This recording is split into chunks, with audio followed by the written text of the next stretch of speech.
KSCO News Talk time is 45 minutes past the hour of 7 a.m.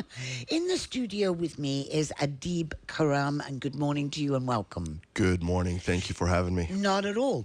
Now, we got into talking about Adib's restaurant some time ago because I was doing this Mediterranean food kick, which I still am. And so we found ourselves, Alex and I, did we not, Alex? Cafe Hanna. Yes, we went to Cafe Hanna in Scotts Valley, which is where we met Adib, who is the owner of said restaurant. It's about just over halfway up next to Scotts Valley Realty. That's exactly right. That's exactly right. So on Scotts Valley Drive in Scotts Valley. So I just thought it'd be nice to have you come in, and we certainly love the food. I tell you, Alex may not be a big guy, but that guy can eat. You kept bringing us food. To be fair, Yeah. the cup runneth over. Awesome. Yes. Awesome. I'm so glad you enjoyed it. It was I great did. having It was both phenomenal. And then when I came over the next time, I was so pissed. So I left my grape leaves, my stuffed grape leaves. of you. Yeah, the dolmas. You know, they were supposed to be delivered to you. Did they get delivered? It was Dr. and Mrs. Future. That's right. Who are on this afternoon at 2 with the Dr. Future program. They happened to be there, and they live in Boulder Creek, and they texted me, but I didn't see the text, so they probably were the beneficiary of okay. those delicious All right. dolmas. Awesome. Thank So you. let's start from the beginning. Have you always been in the restaurant industry? Is that something? No, that you always done? know, I grew up in the restaurant industry. My parents were, but I was in high tech. I was actually a principal architect for SAP, and I was one of two in the country. I was the West Coast one, and there was another guy on the East Coast. So I traveled a lot. I ate a lot at a lot of restaurants, and one of the things that always kind of baffled me is there was no Mediterranean that I can recognize. You know, like for Mexican, you can recognize. You know, you can go to different, but there wasn't one for Mediterranean, and it stayed in the back of my mind. And that's one of the reasons I opened this up. It's kind of a proof of concept for me. Can we do something that's good and simple that can grow nationwide, countrywide, you know, international? Thinking big, because you were from the job. That's a big job if you were one of the architects at SAP. Well, yeah, also, you know, in the United States, we're not eating healthy. And, you know, Mediterranean food is healthy. It's tasty. It's delish. Yeah, and the way to get people, I think the way to get people to eat healthy is through flavor. If you have good flavor, people are gonna go for it. You know, you can have a diet for a little while, right? And eat the food that you think is good for you. But if you eat the food you like, you can do that for the rest of your life. That's very true. And I tell you where that was. Well, up there, I didn't eat a darn thing that I didn't like. And we're not here to just talk about how good the food is, but it is great. Thank you.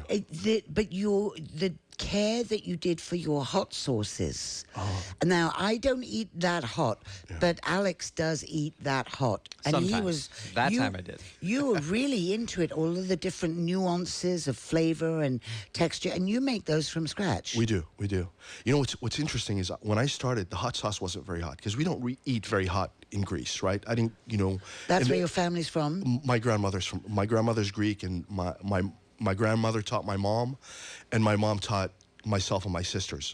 So we kind of, even though I lived in Jordan, the food that we ate was more Greek than Middle Eastern, but it was a blend of the two, and that's why we call it the Greek fusion.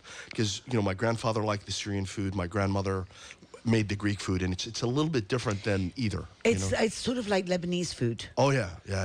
And I particularly, having lived in the Middle East, I love that food because my boyfriend's mum would make it, and boy, it was fabulous. So it was very ingrained in me for many years, and that's why.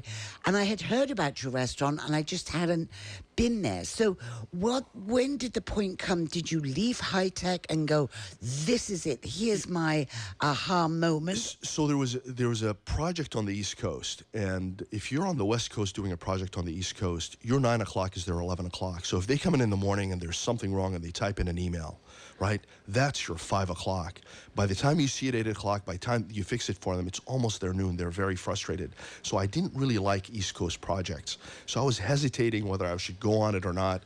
And this restaurant, my wife told me, hey, you're always talking about, you know, opening up a restaurant, because it's in my blood. Why don't you do it? Why don't you? So I went to take a look at it. I talked to the landlord. She gave me a really good lease actually, and that made me decide, okay, I'm going to go for it. We're going to give this a shot, because if I don't, it's never going to happen. So I decided to leave high tech, do it, and let me tell you, it's so much fun. It's so much fun. The fact that you came in and one of the last things that you ate was the grape leaves, then you went on air and said they were the best grape leaves you've ever had. They were better than Hanna. Wow. My boyfriend's mum at the time. Wow. And that's funny because it's Cafe Hanna. Yeah. Because Hanna is Arabic for John. You know, you're right. That is, but also there's a name called there's Hanna, which is slightly different. It's my daughter's name. So Hanna, it means the joy of being satisfied. Oh. That's what her name is. So it's very close. It sounds very close, but you can actually say it in Arabic and say it in English. Yes. And it's the same word. You can actually say it in Hebrew too, and it's the same word. It's a name that crosses, like the three languages, and you can say it exactly right. Yeah. Do your kids like to come in the restaurant? And how old are your children? I try, because I grew up in the restaurant business. I have a 15-year-old, a 13-year-old, and a 7-year-old. Busy. But I grew up in the restaurant business. I don't like to see kids around restaurants. I think it's a bad scene for kids to be around. So I try to keep them as far away as possible. Hannah used to come in and answer the phone and say, "Cafe Hanna, this is Hannah." And it was so cute. But she's kind of a teenager now. She doesn't think it's so cool, but I like it. I like the fact that they're away from the restaurant. If they want to come in, they can. But I always go to mom and pop shops and I see their kids just hanging out there, and I don't have good memories of that. It's not a good scene for kids. And yet, of course, it's now come full circle for you and fruition. When did you open the restaurant? I opened it about 4 years ago. And has it turned into everything that you wanted it to be? Oh, almost. I really would like to. A lot of people ask me, why don't you open up in Santa Cruz? Why don't you open up in, Felton? And, I'm willing to do it if somebody's willing to, if somebody wants to franchise this. I really want to take this to the next step. I honestly do. Because I'm going to tell you something, and you're going to think this is crazy. I figured it out. I figured out what makes a good restaurant. And it's not good food. You'll be surprised. The reason I make good food is for another reason. What makes a successful restaurant is above average food, right? Yeah. And making your customer feel special. Yep. Well, and I watched you in action, and you are good at that. And honestly, the most important thing, and I left it last, is consistency. Yep. You have to come in every time. And the people that do it correctly and the people that are going to have a restaurant forever is In-N-Out. Nobody does it better than In-N-Out, because you can go into In-N-Out. They have a very simple menu, but you can order things off the menu that make you subconsciously feel special. When you go in there and say, "I want something animal style," you think you're the only one that knows this? No, everybody knows about it, but it makes you feel special. Yeah. See, I watched you. There was a table of 3 elderly ladies next to us, and I watched you fuss over them, even though it's a self-service restaurant.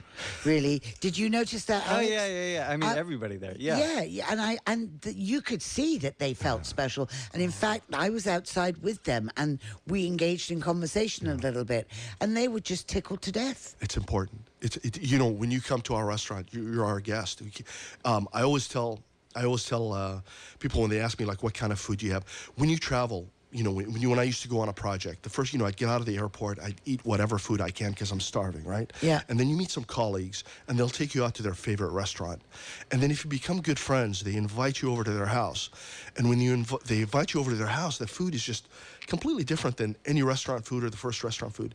That's what I want Cafe Hanna to be. I want Cafe Hanna to be the place you go to, like you're going to a friend's house. It's exactly what you've got, man. It's exactly what you've got. How many employees do you have? I have about 5. Do you? Yeah. But you are very much hands-on. You do all the cooking. 4 days a week, I'm there, like from 8 o'clock till 9 o'clock at night. So like 13 hours. And it's lamb, and it's chicken, and it's beef, and it's flatbreads. It's a coleslaw. It's hummus. It's so much souvlaki. It's great. But honestly, Rosey, I figured out what my family's favorite foods are, and I picked the simplest ones. Every one of those meals that I make is so easy to make. I mean, it really, really is. It's 3-4 ingredients, and it's really easy to make. So my job, I do the same thing every day. the cooking part of the job is so easy. It's the easiest part of the job. You've got a couple of barbecues outside front, and there you go. You fire them up, and It's you're awesome. you're away with it. Yeah. Was it a learning experience getting it up and running for like the first 6 months though? I mean, knowing what to order and when to order and all that sort of thing. So what I learned from my parents having restaurants is you don't want to get caught in licensing, and you don't want to get caught with the government, right? Or city, local, or what have you. So I wanted to find a place that was already a restaurant that was up and running. The license was still good. So thankfully I was able to get in. And if you're going to make changes, you can make changes afterwards. But that was one of the things that made the deal for me, is I didn't have to go in and build it. Because if you go in and build it and you hit a snag, 6 months later, you can still be trying to open up your restaurants. Meanwhile, you're not bringing in any money. You're putting out money. Thankfully, this didn't happen to me in this restaurant. So I didn't have to go through a lot of the red tape because somebody else did it before me. And I also, what I like, and please don't take this as anything other than praise, is that it's a very comfortable restaurant. It's not gleaming, shiny, new stainless steel. It's not a hole in the wall either. It's a very happy medium in between that, where you're totally comfortable and you will get to chat with the person next to you. So the first time I went there, I saw somebody that I knew. Then I went again, and I saw somebody I knew. It's like, okay, well, this is home from home. I've been twice. I'm seeing people that I know. Maybe I should change the name to Cheers, right? So you find you have great job satisfaction at the end of your workday? It's amazing. I can't tell you how many people come in and they say, wow, this is the best falafel. I mean, at least your one or falafels are killer. Oh, thank you. It's at least one or two people will come in and say, this is the best I've ever had. And it's not the same thing. It's always something different. The fact, imagine in your job, somebody comes and tells you, wow, you asked me a question that nobody's ever asked, or a colleague that says, wow, you got them to say something they've never said to anybody.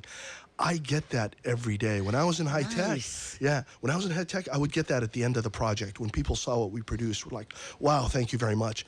With this job, I get it every single day. And it's, it actually gives you a big head. You see a lot of these chefs on TV yelling at people, because they're getting these compliments, and it does give you a big head. And you just have to remember that, cooking, a lot of people know how to cook.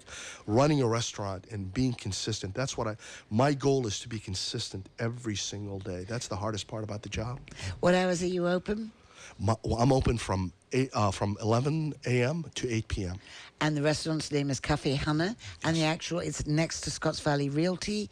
If you didn't get any of the details, I'm sure that Tara will put them up on our Facebook page. We will be back and dining with you again. Adib Karam is the owner. Thanks so much for coming in. Nice to hear the other side of the thing. Thank you. And by the way, my apologies for my wife. She had to take the kids to school today. That's the only reason she's not here. Well, somebody had to take the children to school. That's absolutely right. It's a balance. Right. Yes. Yeah, it is. It's balance. The work-life balance. Thanks so much, Adib. Great to see you. My pleasure.